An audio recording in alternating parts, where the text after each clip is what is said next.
जय हिंद साथियों स्वागत करता हूं आप सभी का अपने यूट्यूब चैनल पर। साथियों, आज इस वीडियो में हम आपके लिए आरआरबी टेक्नीशियन के लिए एक साइंस के महत्वपूर्ण क्वेश्चनों के साथ एक जी इंपॉर्टेंट वीडियो लेकर आए हैं, जिसके सभी क्वेश्चन सेलेक्टेड इंपॉर्टेंट और महत्वपूर्ण क्वेश्चन होने वाले हैं। मेरे प्यारे साथियों, आज के वीडियो के माध्यम से आप यह पता कर सकते हो कहाँ से आपसे ज़्यादा क्वेश्चन पूछे जा रहे हैं, कौन कौन सा टॉपिक आपके लिए इंपॉर्टेंट है, क्या आपके लिए सेलेक्टेड है, जिससे कि आपके बचे हुए एग्जाम के जो दिन हैं उनमें आपको अधिकांश क्वेश्चन आपको जो है आपकी परीक्षा में देखने को मिले। तो मेरे प्यारे साथियों, आज के जो सभी क्वेश्चन होने वाले हैं सेलेक्टेड इंपॉर्टेंट और महत्वपूर्ण क्वेश्चनों के साथ, और आपको इस वीडियो के माध्यम से यह पता चल जाएगा कि आपसे कहाँ से क्वेश्चन पूछे जा रहे हैं। और आज की वीडियो का प्रत्येक क्वेश्चन आपका चुनिंदा और क्वेश्चन दावेदार है, जो आपसे आपकी परीक्षा में पूछा जा सकता है। तो इस वीडियो को पूरा ध्यान से जरूर देखिएगा। तो बिना टाइम गवाई करते हैं वीडियो को स्टार्ट। आपका पहला क्वेश्चन है, कुत्ते के काटने से कौन सा रोग होता है? आरआरबी 2024 में क्वेश्चन पूछा जा चुका है, यानी रेलवे एग्जाम 2024 में क्वेश्चन पूछा जा चुका है कि कुत्ते के काटने से कौन सा रोग होता है। तो कुत्ते के जो काटने से होता है आपका रेबीज होता है। सी विकल्प में आपको रेबीज दिया गया है, यानी सी विकल्प आपका करेक्ट जवाब हो जाएगा। दूसरा क्वेश्चन देखते हैं। दूसरा क्वेश्चन है, दूध के दही के रूप में जमने का कारण होता है। तो दूध का जो है दही के रूप में जमने का कारण आपका क्या होता है? ये क्वेश्चन आपके लिए मोस्ट क्वेश्चन हो जाता है, आपको इस क्वेश्चन के बारे में पता होना चाहिए। तो क्या हो जाता है? तो लैक्टो बेसिल्स इसमें आपका सी विकल्प के साथ बिल्कुल करेक्ट जवाब होगा, जो है आपका दूध से दही के रूप में जमने का कारण एक हो जाएगा। अगला क्वेश्चन है क्वेश्चन नंबर 3, जापान के लोग किस लाइकेन को सब्जी के रूप में खाते हैं? तो बात क्वेश्चन पूछा जा रहा है, जापान के लोग किस सब्जी को लाइकेन के रूप में खाते हैं? तो लाइकेन के रूप में जो खाते हैं आपको पता होना चाहिए कौन सी सब्जी को खाते हैं। तो इंडो आपका कोरपन आपका इसमें विकल्प सी में आपको दिया गया है, यानी सी विकल्प यहाँ पर आपका करेक्ट जवाब होने वाला है, जिन बच्चों ने विकल्प सी को चुना है। मेरे प्यारे साथियों, अगर आपने भी हमारी वीडियो पर पहली बार विजिट किया है तो हमारे चैनल को सब्सक्राइब, वीडियो को लाइक और अपने दोस्तों के पास एक बार वीडियो को शेयर जरूर कर दें। अगला क्वेश्चन है, चिपको आंदोलन मूल रूप से किसके विरुद्ध था? तो आरआरबी 2015 में क्वेश्चन पूछा गया है, और इस बार भी आपके लिए इंपॉर्टेंट क्वेश्चन होने वाला है। क्वेश्चन है, चिपको आंदोलन मूल रूप से किसके विरुद्ध था? तो चिपको आंदोलन जो था वह आपके वन कटाई के विरुद्ध था, आपको पता होना चाहिए, सभी बच्चों को पता होना चाहिए, आपके लिए सेलेक्टेड क्वेश्चन हो जाएगा। अगला क्वेश्चन है, ब्राउन एयर शब्द का प्रयोग किसने के लिए किया जाता है? इंपॉर्टेंट क्वेश्चन है, आपसे क्वेश्चन पूछा जा चुका है। एसएससी 2023 में भी क्वेश्चन पूछा गया था कि ब्राउन एयर, तो ब्राउन एयर शब्द का जो प्रयोग किया जाता है आपको पता होना चाहिए किसके लिए किया जाता है। तो प्रकाश रासायनिक धुआं, आपका प्रकाश रासायनिक धुएं के लिए आपका ब्राउन एयर का प्रयोग किया जाता है। बी विकल्प आपका करेक्ट जवाब हो जाएगा। अगला क्वेश्चन है, भारत में पारिस्थितिकी असंतुलन का प्रमुख कारण कौन सा है? तो भारत में जो पारिस्थितिकी असंतुलन का प्रमुख कारण है आपका कौन सा है? तो इसमें आपका सही जवाब क्या हो जाएगा? इसमें आपका वनो उन्मूलन, वनो उन्मूलन आपका डी विकल्प आपको दिया गया है। डी विकल्प आपका करेक्ट जवाब होने वाला है।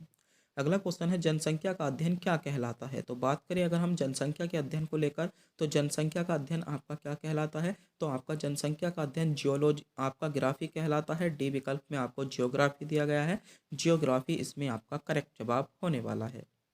अगला क्वेश्चन है क्वेश्चन नंबर 8, निम्नलिखित में से कौन सी धातु अर्धचालक की भांति टंगस्टन आपका वो सॉरी ट्रांजिस्टर में प्रयुक्त होती है? तो बात करें हम कौन सी धातु अर्धचालक के रूप में ट्रांजिस्टर में प्रयोग होती है, तो आपकी जर्मेनियम होती है। जर्मेनियम आपको विकल्प बी में दिया है, यानी बी विकल्प आपका इसमें सही जवाब हो जाएगा। अगला क्वेश्चन है क्वेश्चन नंबर 9, राजस्थान आपका स्थित आपका डेगना किस उत्पादन के लिए प्रसिद्ध है? तो बात करें डेगना की, तो डेगना जो है आपका टंगस्टन उत्पादन के लिए प्रसिद्ध है। टंगस्टन आपको विकल्प डी में दिया है, यानी डी विकल्प इसमें आपका करेक्ट जवाब होने वाला है। अगला क्वेश्चन है, उर्वरकों के निर्माण में कौन सा तत्व प्रयोग में लाया जाता है? एसएससी 2021 में क्वेश्चन पूछा गया था। क्वेश्चन है, उर्वरकों के निर्माण में कौन सा तत्व प्रयोग में लाया जाता है? तो उर्वरकों के निर्माण में जो तत्व प्रयोग में लाया जाता है आपका आपको पता होना चाहिए, आपका कौन सा लाया जाता है? आपका इसमें पोटेशियम, कौन सा लाया जाता है? आपका पोटेशियम लाया जाता है, यानी बी विकल्प इसमें आपका करेक्ट जवाब होने वाला है। जिन बच्चों ने विकल्प बी को चुना है बिल्कुल सही चुना है, बी विकल्प इसमें आपका करेक्ट जवाब हो जाएगा। अगला क्वेश्चन है, निम्नलिखित में से किसको भूरा कोयला कहा जाता है। यूपी पीसीएस 2023 में क्वेश्चन पूछा गया था, निम्नलिखित में से किसे भूरा कोयला कहा जाता है। तो बात करें भूरा कोयला, तो भूरा कोयला जो कहा जाता है आपका लिग्नाइट को कहा जाता है, आपको पता होना चाहिए। लिग्नाइट डी विकल्प में आपको दिया है, यानी जिन जिन बच्चों ने विकल्प डी को चुना है बिल्कुल सही चुना है। डी विकल्प इसमें आपका करेक्ट जवाब हो जाएगा। अगला क्वेश्चन है, सूखा बर्फ निम्नलिखित में से किसका आपका ठोस रूप है। तो बात करें सूखा बर्फ, ये भी क्वेश्चन इंपॉर्टेंट हो जाएगा। एसएससी 2022 में भी क्वेश्चन पूछा गया है कि सूखा बर्फ निम्नलिखित में से किसका ठोस रूप है। तो सूखा बर्फ जो होता है आपका कार्बन डाइऑक्साइड का आपका ठोस रूप होता है, आपको पता होना चाहिए। यानी यहाँ पर ए विकल्प के साथ आपका करेक्ट जवाब होने वाला है। अगला क्वेश्चन है क्वेश्चन नंबर 13, निम्नलिखित में से कौन सा तत्व सोलर सेल में प्रयोग किया जाता है। तो आरआरबी एनटीपीसी 2016 और बिहार पीसीएस 2023 में क्वेश्चन पूछा गया है, निम्नलिखित में से कौन सा तत्व सोलर सेल में प्रयोग किया जाता है। तो सोलर सेल में जो प्रयोग किया जाता है आपका सिलिकॉन किया जाता है। सिलिकॉन पहले विकल्प के साथ इसमें आपका करेक्ट जवाब होने वाला है। अगला क्वेश्चन है, नवजात बच्चों के लिए सबसे आदर्श भोजन निम्नलिखित में से क्या है। तो नवजात बच्चों के लिए जो सबसे आदर्श भोजन है वह है आपका दूध। दूध आपको सी विकल्प के साथ इसमें करेक्ट जवाब बन जाएगा। अगला क्वेश्चन है, इनमें से कौन सा संक्रामक रोग है। बीपीएससी 2018 में क्वेश्चन पूछा गया था। तो आपसे क्वेश्चन पूछा गया है, इनमें से कौन सा संक्रामक रोग है। तो बताइएगा, आपसे क्वेश्चन पूछा जा रहा है इनमें से संक्रामक रोग तो कौन सा है। एनीमिया जो है आपका एक संक्रामक रोग है, आपको पता होना चाहिए। वो सॉरी, इसमें काला जार, काला जार जो है आपका संक्रामक रोग है। इसमें काला जार डी विकल्प में आपको दिया गया है, यानी डी विकल्प आपका करेक्ट जवाब हो जाएगा। अगला क्वेश्चन है आपका क्वेश्चन नंबर 16, चेचक निम्नलिखित में से किस वायरस के कारण होता है। तो चेचक की बात करें तो ये आपका बेरीओला वायरस के कारण चेचक रोग होता है। विकल्प बी में आपको बेरीओला वायरस दिया है, यानी बी विकल्प आपका करेक्ट जवाब होगा। अगला क्वेश्चन है, निम्नलिखित में से कौन सा जल में आसानी से घुलनशील है। आपका यूपी पीसीएस 2023 में क्वेश्चन पूछा गया है, निम्नलिखित में से कौन सा जल में आसानी से घुलनशील है। तो जल में आसानी से कौन घुल जाता है। तो आपका अमोनिया जो है इसमें जल में आसानी से घुलनशील है, यानी सी विकल्प के साथ इसमें आपका करेक्ट जवाब होने वाला है। अगला क्वेश्चन है, वायुमंडल में कौन सी गैस पराबैंगनी किरणों का अवशोषण कर लेती है। एसएससी 2023 में क्वेश्चन पूछा गया है कि वायुमंडल में कौन सी गैस पराबैंगनी आपकी किरणों का अवशोषण कर लेती है। तो पराबैंगनी जो किरणें होती हैं उनका जो अवशोषण कर लेती है आपकी ओजोन गैस कर लेती है। ओजोन गैस ए विकल्प में आपको दिया गया है, यानी ए विकल्प के साथ आपका करेक्ट जवाब होने वाला है। अगला क्वेश्चन है क्वेश्चन नंबर 19, आपसे पूछा गया है, निम्नलिखित में से किसका मात्रक एम्पियर है। तो बात करें एम्पियर, छत्तीसगढ़ पीसीएस 2004 में और 2015 में क्वेश्चन पूछा गया था। तो बात करें एम्पियर, तो एम्पियर जो मात्रक होता है आपका किसका होता है, विद्युत धारा का होता है, आपको पता रखना है। तो इसमें क्या हो जाएगा, इसमें करंट यानी विद्युत धारा का मात्रक क्या होता है, एम्पियर होता है। बी विकल्प के साथ आपका करेक्ट जवाब होने वाला है। अगला क्वेश्चन है, वस्तु की मात्रा बदलने पर अपरिवर्तित रहे, वस्तु की मात्रा बदलने पर अपरिवर्तित रहे, यह आपका किसका कारण है। तो घनत्व, वस्तु की मात्रा भी अगर हम बदल दें तो उसका घनत्व के कारण अपरिवर्तित रहता है। आपका डी विकल्प करेक्ट जवाब हो जाएगा। अगला क्वेश्चन है, इनमें से कौन सा उष्मा का मात्रक नहीं है। तो क्वेश्चन पूछा गया है उष्मा का मात्रक, तो उष्मा का मात्रक नहीं है तो डिग्री सेल्सियस जो होता है आपका कोण का मात्रक होता है, स्टेरेडियन का आपको ध्यान रखना है। तो क्वेश्चन पूछा गया था इनमें से उष्मा का मात्रक नहीं है, तो डी विकल्प आपका करेक्ट जवाब हो जाएगा। अगला क्वेश्चन है क्वेश्चन नंबर 22, पानी के भरे गिलास में बर्फ का एक टुकड़ा तैर रहा है। टुकड़े का आपका पूरा पिघल जाने पर गिलास में पानी का तल क्या प्रभाव पड़ेगा। तो आपका इसमें पानी पर क्या प्रभाव पड़ेगा, तो ये जो है अपरिवर्तित रहेगा। क्या रहेगा, अपरिवर्तित रहेगा। सी विकल्प के साथ इसमें आपका बिल्कुल करेक्ट जवाब होने वाला है। जिन बच्चों ने विकल्प सी को चुना है बिल्कुल सही चुना है, सी विकल्प आपका करेक्ट जवाब हो जाएगा। अगला क्वेश्चन है क्वेश्चन नंबर 23, निम्नलिखित में से किसके द्वारा दूध खट्टा होता है। तो क्वेश्चन पूछा गया है आरआरबी 2015 में, किसके कारण आपका दूध खट्टा होता है। तो दूध खट्टा जो होता है मेरे प्यारे साथियों, आपको पता होना चाहिए बैक्टीरिया के कारण होता है। बैक्टीरिया बी विकल्प के साथ आपका करेक्ट जवाब है। जिन बच्चों ने विकल्प बी चुना है बिल्कुल सही चुना है, आपका करेक्ट जवाब होगा। अगला क्वेश्चन है, मेंढक के आपके लार्वा को क्या कहते हैं। एसएससी 2023 में क्वेश्चन पूछा गया है। ये क्वेश्चन आपके लिए मोस्ट है, क्वेश्चन दावेदार आपकी परीक्षा के लिए होने वाला है। इस क्वेश्चन के बारे में आपको पता होना चाहिए। तो क्या कहा जाता है आपका, इसमें जो कहा जाता है डेड पोल कहा जाता है। आपका डेड पोल आपका डी विकल्प में आपको दिया गया है। अगला क्वेश्चन है तेज हवा वाली रात्रि में ओस नहीं बनती क्योंकि। तेज हवा वाली रात्रि में ओस नहीं बनती क्योंकि क्या होता है, उसमें बाष्पीकरण की दर तेजी से होती है। क्या होती है? बाष्पीकरण की दर जो है तेजी से होती है, इसलिए ओस नहीं बनती। और ये क्वेश्चन भी आपकी परीक्षा के लिए मोस्ट क्वेश्चन हो जाता है, आप इसका नोट कर लेंगे।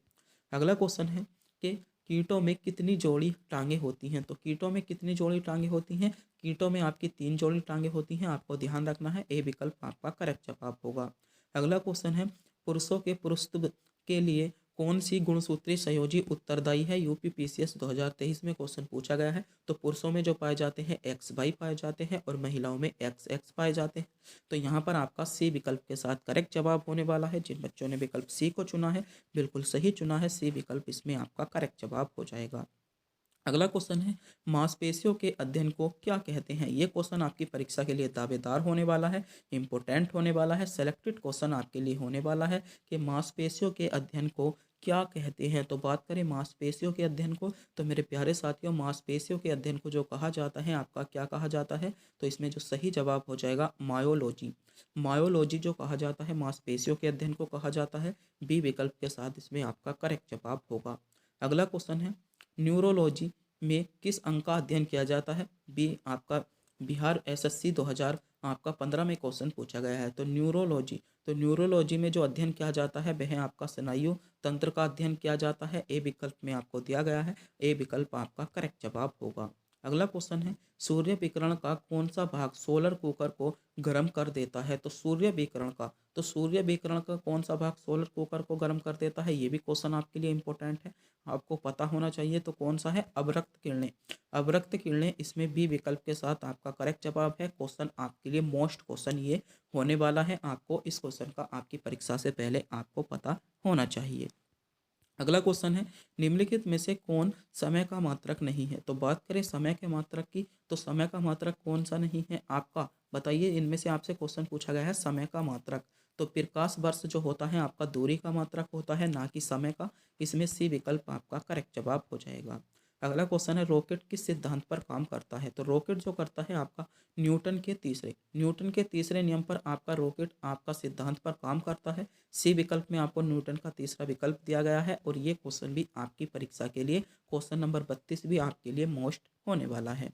अगला क्वेश्चन है किसके कारण आकाश नीला दिखाई देता है। क्वेश्चन पूछा जा रहा है किसके कारण आकाश नीला दिखाई देता है। तो आकाश जो नीला दिखाई देता है वह आपका प्रकीर्णन के कारण देता है। प्रकीर्णन यानी सी विकल्प इसमें आपका करेक्ट जवाब होने वाला है। जिन बच्चों ने विकल्प सी को चुना है बिल्कुल सही चुना है, सी विकल्प आपका करेक्ट जवाब हो जाएगा। अगला क्वेश्चन है किसी तारे के रंग में उसका क्या पता चलता है। तो किसी तारे के रंग से उसका क्या पता चलता है, एसएससी 2024 में भी क्वेश्चन पूछा जा चुका है। तो किसी के तारे के जो आपका रंग होता है उसके कारण जो उसमें पता चलता है मेरे प्यारे साथियों, उसके तापमान का क्या पता चलता है, उसके तापमान का पता चलता है। आपको ध्यान रखना है, सी विकल्प आपका करेक्ट जवाब होगा। अगला क्वेश्चन है आदर्श वोल्ट मीटर के प्रतिरोध कितनी होती है। आपका यूटी आपका उत्तराखंड पीसीएस 2018 में क्वेश्चन पूछा गया है। क्वेश्चन है आदर्श वोल्ट मीटर के प्रतिरोधकता आपकी कितनी होती है। तो कितनी होती है आपको पता होना चाहिए। तो ये जो होती है आपकी असीमित होती है। असीमित आपको सी विकल्प में दिया गया है, सी विकल्प आपका करेक्ट जवाब होने वाला है। अगला क्वेश्चन है लोहे के ऊपर जिंक की परत चढ़ाने को क्या कहते हैं। तो लोहे के ऊपर जो जिंक की परत चढ़ाते हैं उसे हम गिलेबे नोजाइजेशन कहा जाता है। क्या गिलेबे नाइजेशन कहा जाता है। ए विकल्प आपका करेक्ट जवाब हो जाएगा। अगला क्वेश्चन है बिजली के पंखे की गति बदलने के लिए कौन सा प्रयुक्त समाधान है। एसएससी 2015 में क्वेश्चन पूछा गया है। तो कौन सा समाधान है, तो रेगुलेटर से आपने देखा होगा पंखे की गति को आपका कम व ज़्यादा किया जाता है। अगला क्वेश्चन है अस्थायी चुंबक किसके बनाए जाते हैं। बीपीएससी आपका 2023 में क्वेश्चन पूछा गया है अस्थायी चुंबक। ये क्वेश्चन आपके लिए इंपॉर्टेंट होने वाला है, दावेदार आपके लिए क्वेश्चन होने वाला है, क्योंकि ये क्वेश्चन मैं मानता हूँ आपको आने वाली शिफ्ट में जरूर देखने को मिलेगा। अस्थायी चुंबक, तो अस्थायी जो चुंबक बनाए जाते हैं वे आपके नर्म लोहे के बनाए जाते हैं। किसके? नर्म लोहे के बनाए जाते हैं। बी विकल्प आपका करेक्ट जवाब होने वाला है। अगला क्वेश्चन है किसकी चुंबक की आपकी आकर्षण शक्ति सबसे अधिक कह आपकी कहाँ होती है? तो किसी चुंबक की आपकी जो सबसे अधिक आकर्षण शक्ति होती है, वह आपकी कहाँ पर होती है बताइएगा? तो कहाँ पर होती है? दोनों सिरों पर या दोनों किनारों पर आपकी आकर्षण शक्ति अधिक होती है। बी ए विकल्प आपका करेक्ट जवाब होने वाला है। अगला क्वेश्चन है, मुक्त रूप से लटकी चुंबकीय सुई का अक्ष भौगोलिक आपके अक्ष के साथ कितने डिग्री का कोण बनाते हैं? तो कितनी डिग्री का कोण बनाते हैं? तो ये जो बनाते हैं 18 डिग्री का कोण बनाते हैं। आपको ध्यान रखना है 18 डिग्री ए विकल्प के साथ आपका करेक्ट जवाब होगा। अगला क्वेश्चन है, ताप में सबसे छोटा भाग क्या कहते हैं? तो ताप के सबसे छोटे भाग को क्या कहते हैं? आरआरबी 2003 एसएससी 2021 में क्वेश्चन पूछा गया है और ये क्वेश्चन आपका टेक्नीशियन एग्जाम के लिए भी दावेदार क्वेश्चन होने वाला है। क्वेश्चन है, तत्व के सबसे छोटे भाग को क्या कहते हैं? तो तत्व का जो सबसे छोटा भाग होता है उसे जो कहा जाता है आपका परमाणु कहा जाता है। परमाणु ए विकल्प में आपको दिया गया है, यानी ए विकल्प आपका करेक्ट जवाब हो जाएगा। अगला क्वेश्चन है, सोडियम की खोज किसने की थी? तो सोडियम की जो खोज की थी मेरे प्यारे साथियों, आपको पता होना चाहिए सोडियम की खोज आपका हेम्फ्री डेवी ने की थी। आपका ए विकल्प करेक्ट जवाब होगा। अगला क्वेश्चन है, आपके कार्बन के नाभिक में कितने प्रोटॉन होते हैं? तो मेरे प्यारे साथियों, जो कार्बन का नाभिक होता है उसमें जो प्रोटॉन होते हैं आपके 6 होते हैं। आपको ध्यान रखना है, पहला विकल्प आपका लिए इम्पोर्टेंट हो जाएगा। अगला क्वेश्चन है, निम्नलिखित में से किस धातु को का राजा कहा जाता है? तो धातुओं का राजा, तो मेरे प्यारे साथियों धातुओं का जो राजा कहा जाता है आपका सोना को कहा जाता है। सोना आपको बी विकल्प के साथ आपका करेक्ट जवाब होगा, धातुओं का राजा कहा जाता है। अगला क्वेश्चन है, लोहे की शुद्धता सबसे शुद्धतम रूप है? तो लोहे का सबसे शुद्धतम रूप आपसे पूछा गया है। तो लोहे का जो सबसे शुद्धतम रूप होता है वह होता है आपका पिटवा लोहा। पिटवा लोहा लोहे का सबसे शुद्धतम रूप है। डी विकल्प में आपको दिया गया है। डी विकल्प आपका इसके लिए करेक्ट जवाब होने वाला है। अगला क्वेश्चन है, लोहे में किस प्रकार के पानी से जल्दी जंग लगता है? आरआरबी 2019 में क्वेश्चन पूछा गया है। लोहे में किस प्रकार के पानी से जल्दी जंग लगता है? तो किस प्रकार के पानी से जल्दी जंग लगता है आपको ध्यान रखना है। तो इसमें जो लगता है समुद्र के जल से आपका जल्दी जंग लग जाता है। बी विकल्प आपका करेक्ट जवाब होगा। अगला क्वेश्चन है, सुपर कंडक्ट आपका कंडक्टर की चालकता कितनी होती है? एसएससी 2023 में क्वेश्चन पूछा गया है। तो कितनी होती है? आपकी असीमित होती है। आपको ध्यान रखना है, डी विकल्प आपका करेक्ट जवाब होगा। अगला क्वेश्चन है, रोग प्रति आपका कारकों को उत्पन्न करने वाले कौन से कोशिका है? तो क्वेश्चन पूछा गया है, रोग प्रतिकारकों को उत्पन्न करने वाली कौन सी कोशिका है? ये क्वेश्चन आपसे पूछा गया है। तो इसमें आपका सही जवाब क्या होगा? लिम्फोसाइड आपका सी विकल्प के साथ आपका करेक्ट जवाब होने वाला है। जिन बच्चों ने लिम्फोसाइड को चुना है आपका करेक्ट जवाब होगा। अगला क्वेश्चन है, मानव शरीर में किस अंग की हड्डियां सबसे बड़ी होती हैं? तो मानव शरीर में जो सबसे बड़ी हड्डियां होती हैं जांघ की हड्डी होती हैं। बी विकल्प आपका करेक्ट जवाब हो जाएगा। और आज की वीडियो का अंतिम क्वेश्चन आपकी स्क्रीन पर आ चुका है। क्वेश्चन आपकी परीक्षा के लिए दावेदार है। क्वेश्चन नंबर 50 आपके लिए सेलेक्टेड है। ये किसी ना किसी टेक्निकल एग्जाम में आपको देखने को जरूर मिलेगा। आपके लिए बहुत ज़्यादा मोस्ट क्वेश्चन होने वाला है। क्वेश्चन है, निम्नलिखित में से कौन सा विटामिन ई का सबसे अच्छा स्रोत है? एसएससी 2024 में क्वेश्चन पूछा जा चुका है, यानी आपके हाल ही में जो स्टेनो के पेपर हुए थे, एमटीएस के पेपर हुए थे, उसमें क्वेश्चन पूछा गया था। क्वेश्चन है, निम्नलिखित में से कौन सा विटामिन ई का सबसे अच्छा स्रोत है? चारों विकल्प आपके सामने दिए गए हैं, सोचिएगा समझिएगा और इस क्वेश्चन का जवाब कमेंट बॉक्स में बताइएगा। पहला है ताड़ का तेल, नारियल का तेल, गेहूँ का अंकुरण तेल या आपका राई का तेल का कौन सा हो जाएगा? तो विटामिन ई का जो सबसे अच्छा उदाहरण है, जिन बच्चों ने विकल्प सी को चुना है, गेहूं अंकुरण तेल को चुना है, सबसे बढ़िया चुना है। सी विकल्प इसमें आपका करेक्ट जवाब हो जाएगा। तो मेरे प्यारे साथियों, आज के जो 50 के 50 क्वेश्चन थे आपके लिए टेक्नीशियन एग्जाम के लिए सेलेक्टेड थे, इंपॉर्टेंट थे, गोल्डन थे, जहां से आपको अक्सर आपकी परीक्षा में पूछा जा सकता है। तो मेरे प्यारे साथियों, अगर आप भी हमारे चैनल पर नए हो, चैनल को सब्सक्राइब करें। और बात करते हैं पीडीएफ को लेकर। अगर आप भी इसकी पीडीएफ जब पाना चाहते हो तो पीडीएफ का लिंक आपको वीडियो के डिस्क्रिप्शन में दिया गया है, वहाँ से जाकर आप पीडीएफ डाउनलोड कर सकते हो। और हमारे टेलीग्राम चैनल पर आपको सभी पीडीएफ मिल जाती हैं, वहाँ से जाकर भी आप हमारे पीडीएफ को आप डाउनलोड कर सकते हो, ज्वाइन कर सकते हो। और आपने अभी तक हमारे चैनल को सब्सक्राइब नहीं किया है तो चैनल को सब्सक्राइब जरूर कर लीजिएगा।